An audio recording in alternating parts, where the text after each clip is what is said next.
Hello, BookTube. All right, we're back for more questions. We're going to go, this is part two.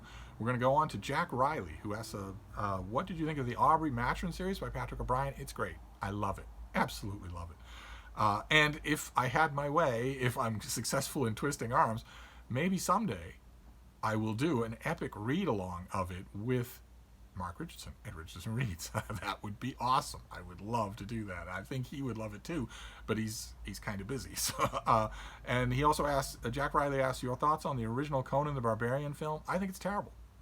I know it's absolutely beloved and it's quoted by mostly dude bros on Wall Street about driving your women before them and listening to their lamentations, but it's terrible. It's murky and impossible to enjoy. I, in every way, prefer the Jason Momoa Conan movie. And lastly, what is your favorite Dune sequel? The God Emperor of Dune is my favorite Dune book. I prefer it even to the original book, the original novel. Tim Griffin asks, you have already mentioned in the various languages you can speak or read in. What advice can you give to anyone learning a language, in particular relating to reading in a language that is not your own mother tongue? And how was your language learning path for the various languages? Also, will you do a Latin learn-along this year? Oh my God. Well, a Latin learn-along seems tedious even by the standards of this channel. But in terms of learning a language, you learn the basics. You have to memorize the basics, and then everything is use. All of it is use after that.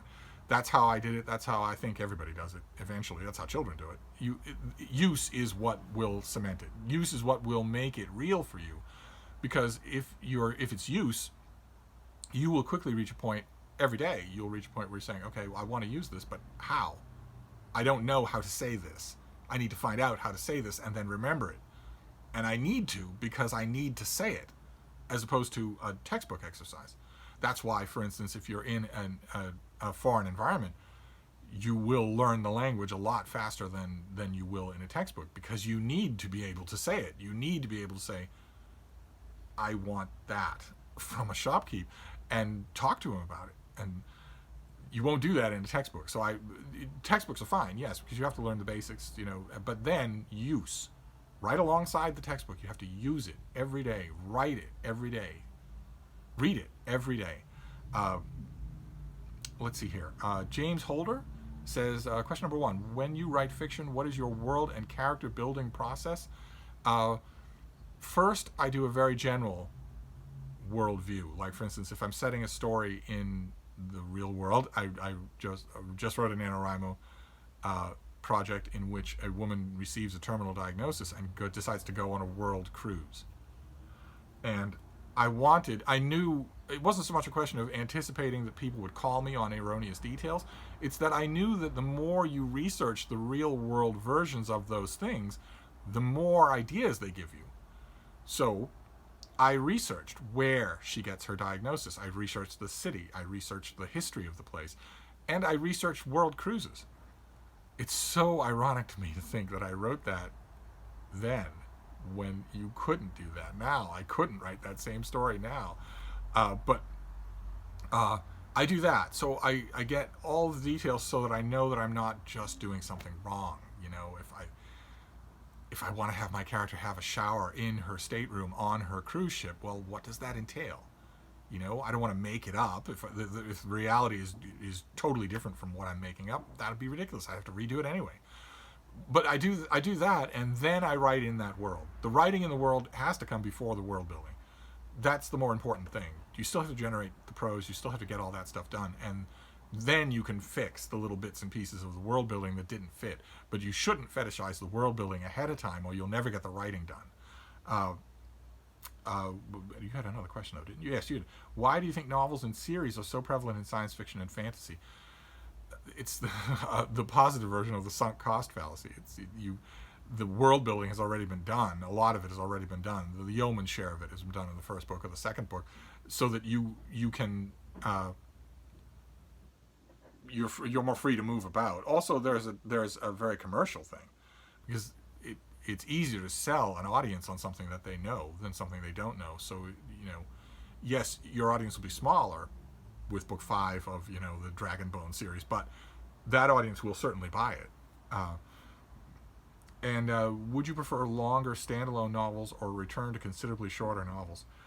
A lot of the longer fantasy and science fiction novels that I have read in the last 20 years have struck me as being long because their editors have simply given up on them. So maybe short novels would be better. I'm certainly a fan of shorter series. A series should never be longer than a trilogy.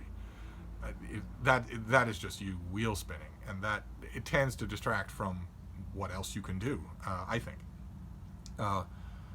Vaunter Stellar asks, I noticed that you rated Gone with the Wind 2 stars on Goodreads. Would you mind sharing reasons why you rated it so? Oh my.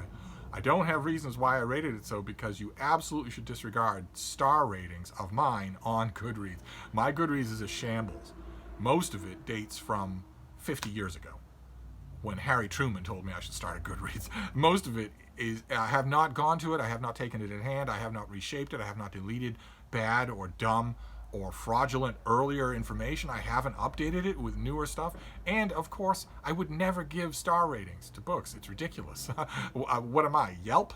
Is this some sort of seaweed bar? No, I give reviews of books. I don't give star ratings on them anywhere.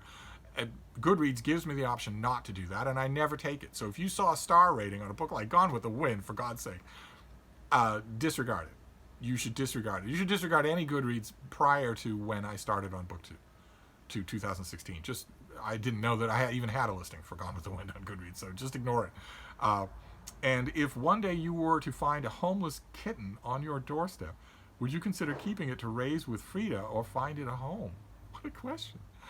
I would, of course, adopt such an animal. If I found a homeless kitten on my doorstep, I would take it in. I would ask what I should do in terms of feeding, what they like. I would instruct Frida to leave it alone, and that would be that. I mean, honestly, there's, I mean, maybe there's in a non-pandemic where I'm not risking my life to do so. Maybe I would go out and make inquiries as to whether or not somebody's lost a kitten. But in the short term, and probably in the long term too, I'd simply adopt the thing. Good Lord. Let's see here. MNIKM asks. Oh, we did this already. Bleak House, the best. Okay, all right, we'll skip that. I copied huge chunks of these questions and just ported them over to a document, and that could lead to missing some questions. It could also lead to duplication. So how are we doing? We're doing fine. Okay, Roxy Blue says, I recently finished Moby Dick and was absolutely enchanted by it. I was wondering if you had any thoughts about Ishmael and Queequeg's relationship. They're friends. Also, I was wondering if you could share your way of annotating books and your thoughts about annotating in books in general. I'm a big fan of annotating in books. I know that makes purists recoil just a bit, and the librarians out there howl when I mention that I always do it in library books too. It's very respectful. I annotate in pencil, and I don't annotate just with just bland underlining. I underline and then say why I'm underlining it, because I know I'm not going to remember. And likewise, I have different styles for annotating that are just critics. Those of you who are brand new to the channel, I'm a book critic, and sometimes the annotation is, I'll annotate a passage or a line, and I'll say, this doesn't hold up, or the tone is different here, or notice the tone shift. And I do that because I know I'm going to want to reference that, and I don't want to just be flipping pages. But there are other kinds of annotations where I will, for instance, mark a word that keeps unconsciously being repeated, or I will block off a word that is maybe the first appearance of a character or the first appearance of a place, so that I know, because you're going to lose track of that, and you're going to need to know it in a book review. So I leave little trails for myself as well on books like that. But I do that with everything now, because I can't stop myself from doing that on books even that I'm not going to review. You go on to say, I always want to start doing it, but this quickly ends up just focusing on the story and forgetting about annotating. Well, sure, if it's not natural, I mean, you don't have to do it. It won't decrease your enjoyment. I think it increases your revisiting of the books, the joy of your revisiting the books if you have annotations to look at. But it's like everything else, just going to be a matter of practice. That's all. I can't not do it anymore. I've done it so much I can't not do it anymore, unless I suspect the book is going to someone else. If I have to be on my best behavior with the book, then I won't write up in it. Joseph Francis Burton says, what is the most boring book by George Eliot? Blast you. I hesitate to say, in case it's number one, and as far as I know, only fan is watching this video. It takes place on a river. It's intensely dull. Let's see here. Let's just hurriedly move on. Mary Tumulty says, let's see here. Question number 1. During your time in Washington, did you meet Tip ONeill? And if so, can you describe the circumstances? If you mean, did I meet Tip ONeill for the first time? That happened here in Boston at a particular event in South Boston. And question number 2, with your knowledge of presidential history, please share your thoughts on David Halberstam's book, The Best and the Brightest. I think it's brilliant. And I have very little patience for people who refer to it as a court history, or him as a court historian of JFK. I have very little patience with stuff like that. When people say that about him or Schlesinger or whatever, I always want to say, go to the book and show me what you're talking about. Never mind the author's association with the family or with the administration. Go to the book and show me what's wrong, what's fawning, what's obsequious. And they can never do it. The Best and the Brightest is rightly regarded as a classic of American history writing, so I have a strong positive rating for it. The Room Note says you have to pick one: Hemingway or Deb. Hemingway. John Green or Deb. John Green. Owning a cat or Deb. Owning a cat. Riding in an airplane or Deb. Riding in an airplane. And if it's with Deb, pushing her out. And 5, Deb or Deb. Talk about the lady or the tiger. The lady or the manatee. I refuse. Let's see here. Gandergelf says, let's see here. Question number 1. Were your siblings also raised by dogs? No. No, they were not. And if not, how did you come to be raised by dogs? I slipped through the cracks. And I preferred their company anyway. Question number 2. Do others in your family share your physiological quirks? Not needing much sleep, that sort of thing. No, they have quirks of their own, but they don't share any of mine. And question number 3. Which of P.G. Wodehouse's characters would you want to visit you in Hyde Cottage for wine and calzones? Well, I know they get a short shrift in Wodehouse's books, but I like his big horsey women. The women that are very tweed wearing, and they ride to hounds and like that. I think they would make a lot of fun. It certainly wouldn't be poor Madeline Bassett, and her syrupy conversation at supper. Certainly not. Bonus question for Frida: what is Steve's most annoying habit? I don't really know what Frida would say in answer to that. I know one thing that she doesn't particularly like is for me to go all lovey-dovey on her. She looks at me like I've lost my mind when I do that. But when she gets drowsy, when she gets sleepy, when the day is over for her, all the days hurly-burly and running around and yelling at people and criticizing people and whatnot, she becomes very lovey-dovey. She drapes herself next to me, wedges herself against me all the time. But somehow or other, the demonstration, I guess it's a terrier thing, the demonstration of affection in her direction makes her go, it's kind of funny. I override it. I override it completely. If I want to manhandle her and smooch her pretty face, that's just what I'll do. Let's see here. Nathan Fong says, question number 1. What was your first blurb, and did you keep a copy? Oh God, I don't remember what my first blurb was. I'm sure I didn't keep a copy.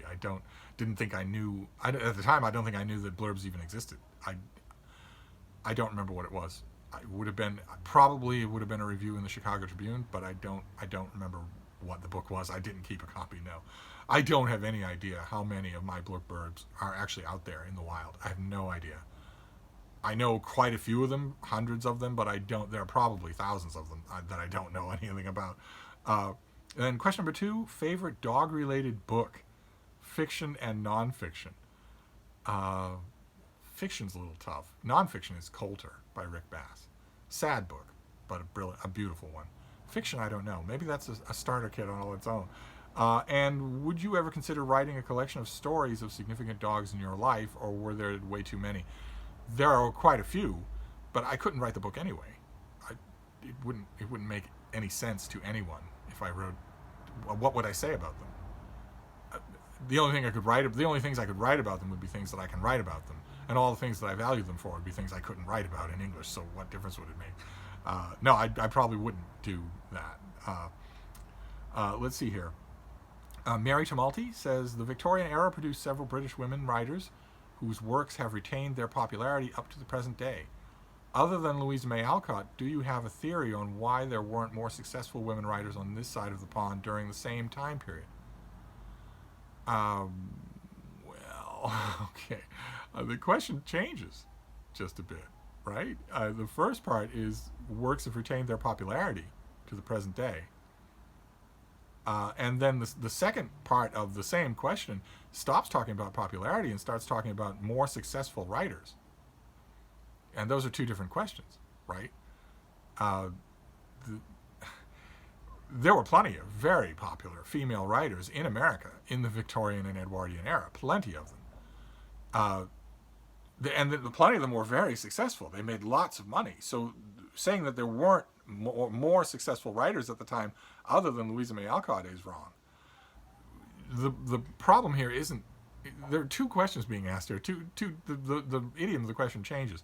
But the problem here isn't a level of talent or a level of success, even financial success. The problem is that Americans have no memory. The American book market is very ruthless. It has no memory. So the writers, the female writers who were, doing really well right at the same time, around the same time as Louisa May Alcott, and maybe a little bit later, are all forgotten only because there's no memory for them. That's all. Someone could do a reprint series and should. Anyway, let's see here. Isaiah Armstrong says, let's see here. What is your main reason for rejecting a belief in God's... I know your heart was in the right place, but it always bothers me when people phrase this question this way. Like there's this thing that someone has handed to you, this glowing present, this wonderful, gorgeous item, and you're rejecting it. There's no it. I'm not rejecting anything. The it has to be there for me to reject it. But I know what you mean. And my main reason is that no one's ever shown me one. No one's ever demonstrated anything even remotely close to a god or gods. And so I consign it to the same group of things that I also don't believe in, because no one's ever shown me even anything even remotely close to it. There's a whole bunch of things that you and I both have no interest in believing because, anyway, you know what I mean. The next question is, do you believe science is the only rational way to get facts about us and about the universe? Sure. Yeah, it is. What other way would you have? A fact is something that you can demonstrate is true. That's what the word means. That's what it is. A fact is something that you can demonstrate is true. And the only way you can demonstrate is true is to create an experiment, a continuum on which you can continually demonstrate, or which you can lay out the means of demonstrating it so that someone who is new to the continuum or knows nothing about the facts can demonstrate it for themselves. You don't have to be there. You don't have to special plead. What other thing can do that? What other process other than science can do that? I don't know of one. And his last question, has there ever been a time when you believed in gods? No. No, because I grew up with other species on Earth. And no other species does religion. Only humans do that. And again, I have very little patience for, you aren't saying this, but I have very little patience for humans who say, well, of course, dumb animals aren't going to do it. It's a function of our superiority that we do it. I have very little patience for that. You wouldn't say that, but I've had people say that to me, where they say, you're telling me that you don't believe in gods because pigs don't have gods? What does that make a difference? Pigs are just pigs. I've come to know a number of different species, and they're every bit as complex emotionally as humans. They are as intelligent as they can be, and you're not hanging any kind of racial superiority on intelligence, I hope. I hope you're not doing that, because that is a horrible quagmire for you to get into with your own species, with your own animal kind. It's best to leave that out completely. How you judge whether or not someone is worth spending time with or paying attention to or taking seriously shouldn't have anything to do with how well you do on a standardized test. And if you remove that, well, then I've got to know quite a few complex species, and none of them do religion. None of them even think about it. So, and I knew that early on. I knew that first thing. That dogs and pigs and cows that bats don't have any religion. They don't even think about gods. It's only humans who do that, and therefore it is inherently suspect.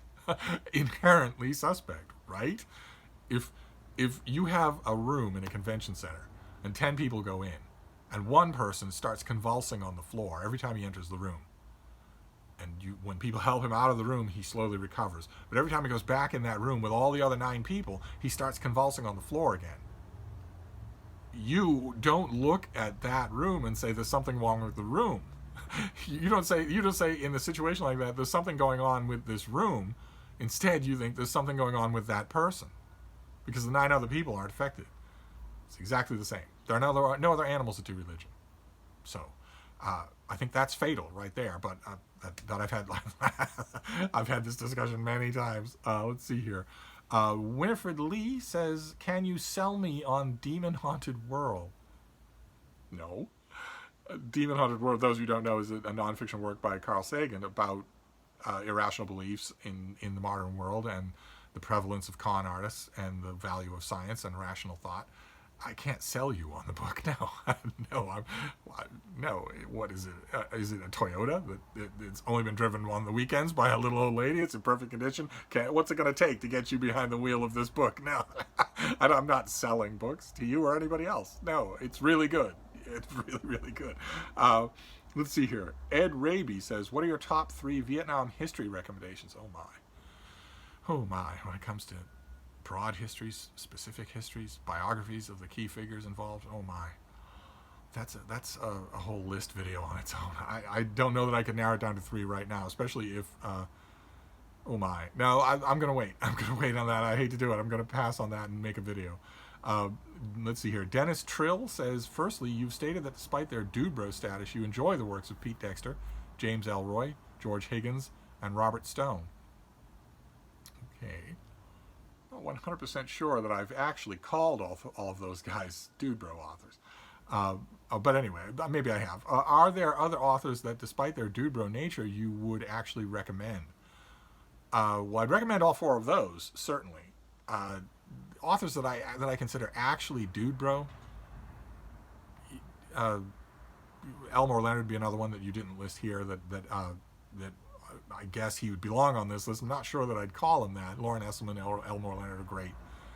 But Chuck Palahniuk, Dan Ilewski, Karl Ove Knausgaard, people like that, they are dude bro. I don't have any doubt and no hesitation that I've ever called them that. I do call them that. Cormac McCarthy, that sort of thing. Them, I don't recommend any of them. But a lot of the authors that you're talking about, and I could add to that list, are only dude bro adjacent. They don't commit the sins of dude bro lit. Not all of them. But don't you have another question? Oh, yes, you do. Your favorite Kate Bush album? I don't have a favorite Kate Bush album. Let's see here. J.I. Sunny says, "The local high schools insist on shoving The Old Man and the Sea down students' throats. What book or writer come to mind that would be more effective for more secondary school students to be hooked into a life of reading?" It won't work that way, in my opinion. Our educational system is geared to discourage people from ever reading for pleasure. And the thing that does that is not the choice of books. It's making reading mandatory. It's giving them a book, no matter what the book is, and saying, "Here's a book, you didn't choose it, you have to master it, and I'm going to quiz you on it, and you're going to lose points if you don't." That makes it a chore. What a revamp of our reading programs in school should be, we want you to read. We find something that you want to read, or let's talk about it and we'll find something together that you actually want to read, and you will be responsible for it. But it'll be your choice. I won't be mandating that you read this. Leave that for school curriculum in college. But in high school, a lot of people that come to high school or God forbid, grade school, have not been inculcated with a love of reading at home or anywhere else. And it's more important to inculcate that love of reading than it is to get them to read a particular book. Old Man and the Sea is popular because it's short. Same thing with John Gardner's Grendel. And maybe that's the best we can do, because my system would require the teachers to do a lot of extra reading, and they probably wouldn't.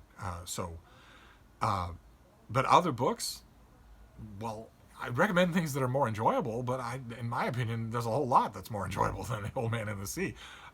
For instance, I just mentioned Elmore Leonard. Pick one of his westerns.